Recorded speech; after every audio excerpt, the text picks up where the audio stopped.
Hello travel lovers, कैसे हैं आप सब। I hope you are doing well and feeling great. दोस्तों, मैं विपिन स्वागत करता हूं आपका मेरे YouTube channel Roaming Reflections by VK पर, जहां हम चल पड़े हैं आज एक और नए सफ़र पर।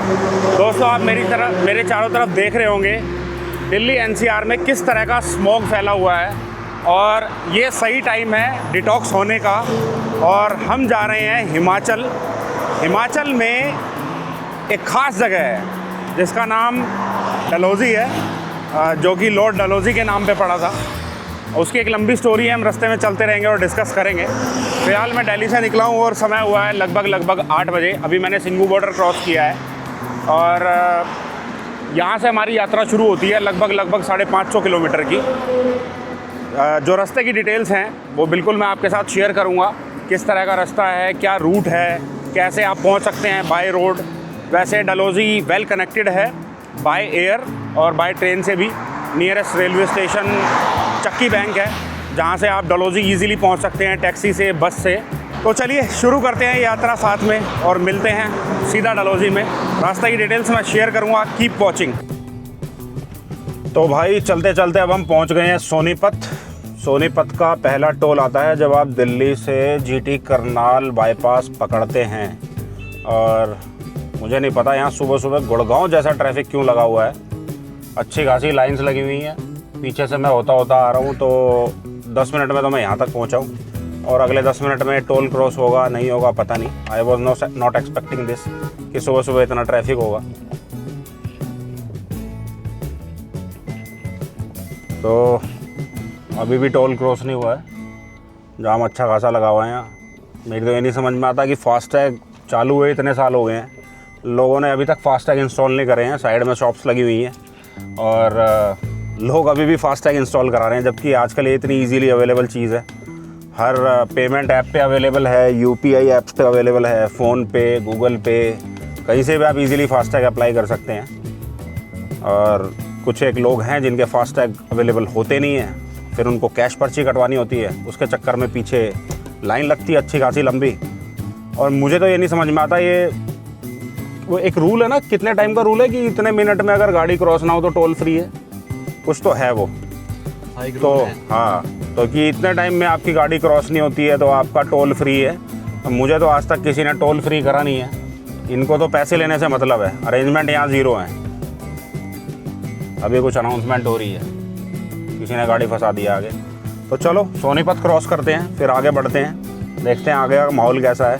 फ़िलहाल तो यहाँ भी माहौल पूरा का पूरा एरिया जैसा दिल्ली में है वैसा ही ये भी है। यहाँ पे भी पूरा स्मॉग फैला हुआ है और ये सीज़न रहता है, ये अक्टूबर नवंबर दिसंबर दिल्ली एनसीआर में स्मॉग का।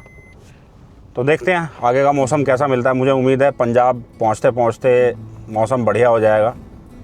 दिल्ली में तो मौसम गर्म ही है और ये मैंने अभी निकाली है क्योंकि हवा बाहर थोड़ी सी ठंडी लग रही है इधर आके सोनीपत साइड।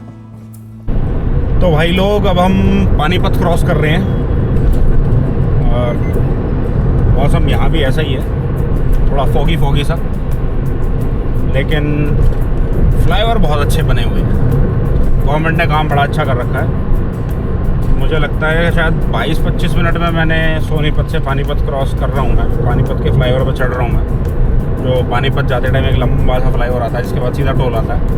तो इसके बाद कहीं जाके ब्रेक लगाएंगे, नाश्ता करेंगे, क्योंकि सुबह जल्दी निकलने के लिए नाश्ता हमने मिस कर दिया। निकले तो हम 6:30 बजे थे, लेकिन थोड़ा सा आज़ादपुर के आसपास ट्रैफिक ज़्यादा था तो वहाँ फंस गए हम। उम्मीद नहीं थी हमें कि इतना ट्रैफिक होगा, और वहाँ मंडी है तो उसके आसपास थोड़ा ट्रैफिक लग जाता है। तो चलिए देखते हैं आगे का रास्ता कैसा है, मिलते हैं फिर डलहौज़ी में। तो अब हम पहुंच गए हैं पानीपत के टोल पे। इससे पहले वाला टोल तो बड़ा महंगा है, 120 रुपये मैंने चेक किए, डेबिट का मैसेज आया हुआ है। देखते हैं ये कितने का है। टोल बहुत ज़्यादा एक्सपेंसिव हो गए हैं। मुझे भी लग रहा है मुझे वो ईयरली वाला पास लेना पड़ेगा, कुछ जगह तो वो चलता है एटलीस्ट। तो देखते हैं ये कितने का लगता है। वैसे जब मैं लास्ट टाइम वैष्णो देवी गया था तो इस रूट पे पठानकोट जम्मू वैष्णो देवी तक मेरे लगभग 900-950 रुपये के टोल लगे थे आने जाने में। देखते हैं इस रूट पे कितने के टोल लगते हैं।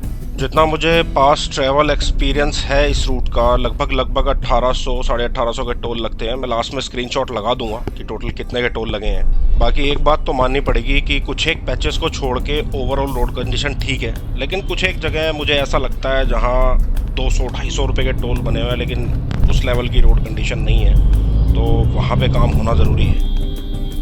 तो भाई आ गया है पंजाब का पहला टोल। पुलिस वालों से सख्त सावधान, क्योंकि यहाँ पे पुलिस वाले बिना बात भी चालान काट देते हैं, तो थोड़ा सा ध्यान से चलें। ये मेरी पर्सनल रिकमेंडेशन है कि पंजाब जो भी आ रहा है भाई, सीट बेल्ट तो छोड़ो, जूते भी टाइट करके बैठना, उस पर भी चालान है। तो अब चलते चलते करीब 250 किलोमीटर का सफ़र क्रॉस हो चुका है। पंजाब में हम एंटर कर गए हैं और it's time for breakfast 10:30 AM in the morning. और धूप निकल गई है, यहाँ पे मौसम भी साफ़ है, अच्छा वेदर है। और मैं एक काम हमेशा करता हूँ ट्रिप पे, रोड ट्रिप पे स्पेशली 1 से 2 मील मैं अपने घर से प्रिपेयर करके लाता हूँ। तो मील अभी घर से जो प्रिपेयर्ड है उसी को खाएंगे। किसी ढाबे पे दोपहर का लंच शायद बाहर का होगा, और डिनर तो हम खुद ही प्रिपेयर करेंगे, उसकी प्रिपरेशन दिखाएंगे। तो दोस्तों, डलहौजी पहुंचते पहुंचते तो हो जाएगी हमें रात, तो वहाँ की डिटेल्स और वीडियो तो हम कल ही कैप्चर करेंगे, लेकिन इन द मेन टाइम कुछ ना कुछ तो मुझे आपसे बात करनी है। तो चलिए कुछ इंटरेस्टिंग फैक्ट्स के बारे में बात करते हैं डलहौजी की, क्योंकि डलहौजी सिर्फ एक हिल स्टेशन नहीं है, बल्कि इस जगह का अपना एक रिच हिस्ट्री है। जैसा कि मैंने वीडियो की स्टार्टिंग में बोला था कि 1854 में ब्रिटिश ऑफिसर ने इसको डेवलप किया था।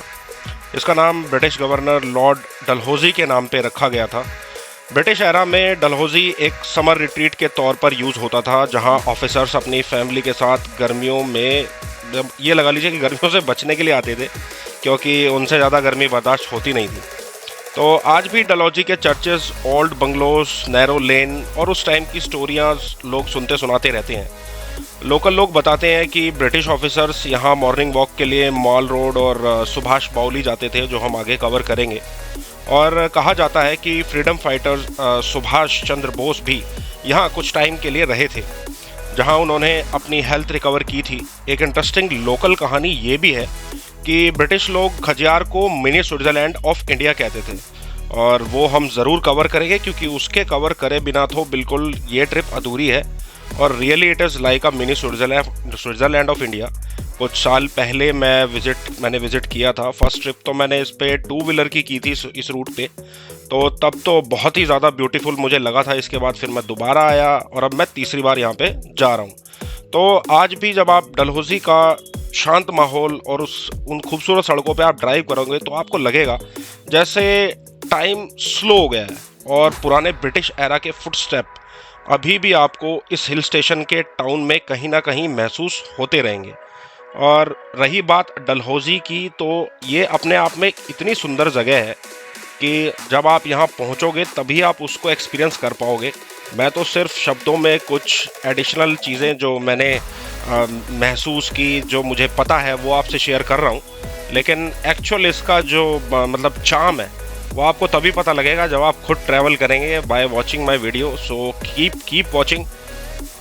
बैरियर तो ऑटोमेटिक है, पर लोग बाग तो नहीं मानते ना। वो देखो कैश में पेमेंट कर रहा है, ये कौन से ज़माने में दे रही है।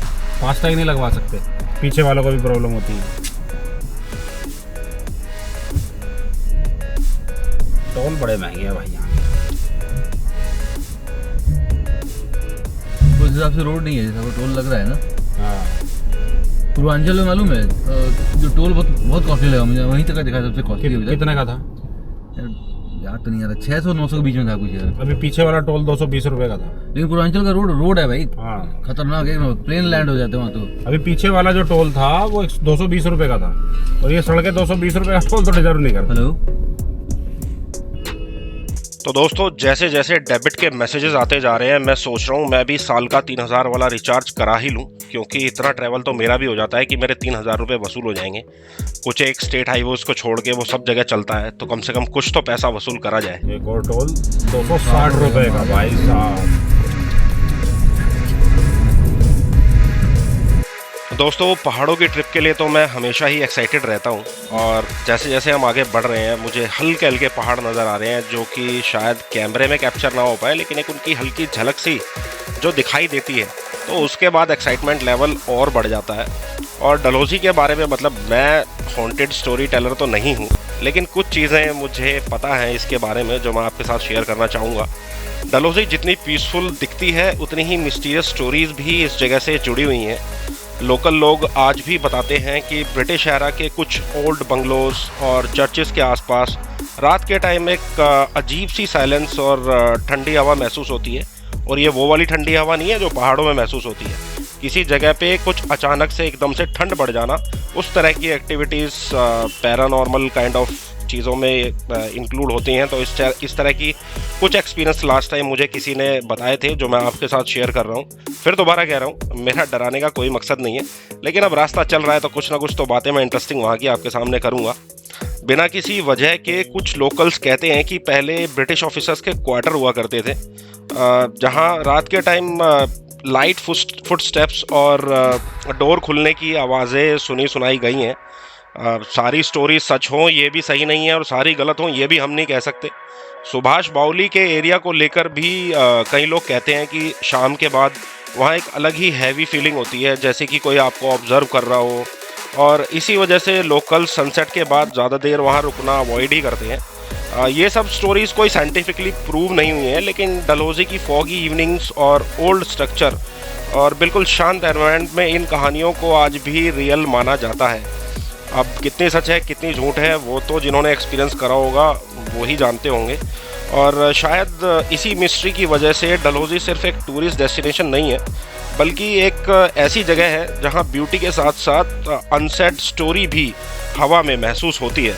और वो अब हम पहाड़ों की तरफ बढ़ ही चले हैं, तो रात को मैं कोशिश करूँगा एक बार कैमरा लेके बाहर निकलूँ। वैसे प्लान तो ये है कि अगर कुकिंग अलाउ नहीं हुई तो बाहर ही कुकिंग की जाएगी, तो देखते हैं वो किस लेवल तक अपने को उधर जाके पता लगेगा। अभी कुछ एडवांस में मैं नहीं कह सकता, क्योंकि होटल तो हमने बुक कर लिया था, बट कुकिंग वगैरह के बारे में कुछ एडवांस में बात नहीं हुई थी हमारी। बाकी दोस्तों अब ये वो वाला एरिया आ गया है जहाँ से आप फुटहिल्स से ऊपर की तरफ जाना शुरू करते हैं, और मेरी तो एक्साइटमेंट इस रोड को देख के और ज़्यादा बढ़ गई है, क्योंकि मैं अब चाह रहा हूँ जल्दी से जल्दी मैं डलहौजी पहुँचूँ। तो भाई लोग अब हम डलहौजी में एंटर कर चुके हैं। थोड़ा सा हमें रश मिल रहा है, लेकिन कोई इतना ज़्यादा नहीं है कि बहुत बॉदर करे। और यहाँ से अभी हमारी जो होटल की लोकेशन है वो 14 से 15 मिनट की ड्राइव दिखा रही है, जो कि हम आपको आगे दिखाएंगे। होटल रावी व्यू हमने बुक किया हुआ है, थैंक्स टू डॉक्टर साहब। तो finally reach Dalhousie and our today stay is hotel Ravi view and this is our Dhanno.